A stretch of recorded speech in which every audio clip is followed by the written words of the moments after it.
the members' dining room, and this morning I'm taking the interns to breakfast.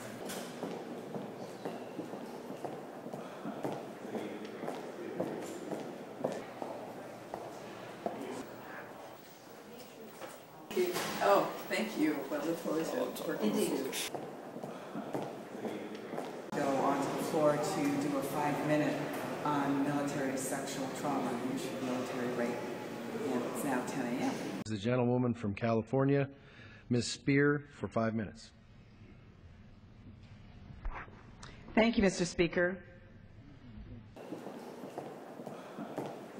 So I'm checking into this hearing where we are discussing with the Veterans Affairs Committee the whole issue of what it's like for veterans once they are discharged and the benefits or lack of benefits that they're getting.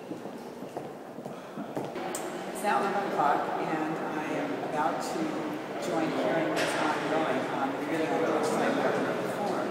Today, the auditor from the General Accounting Office is the only witness, and we are looking into his report in which he details that the government has a lousy track record of tracking money. Presumably they would be fired and face action by the SEC.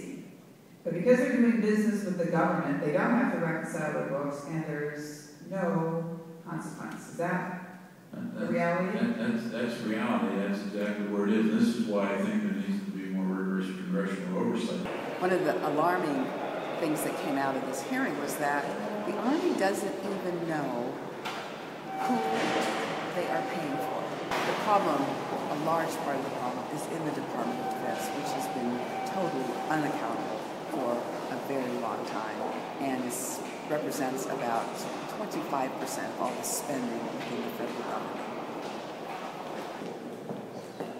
It's about 11:30 where I am, 11:40, and I'm going into a senior meeting, which I'm about 40 minutes late for. So each Wednesday, the Democrats of the California delegation meet for lunch. So I'm now going into that meeting, and we talk about issues that are specifically relevant to California. Believe it or not, now I have 1 hour to meet with a number of constituents. One is a company that has an issue with the FDA, and then the Postal Service representatives. And then I'm going to have about 15 or 20 minutes to prepare my amendment on the bill that's up today. I have to go to the floor to cast my votes, and as you can see, I've got about 5 minutes to race over there.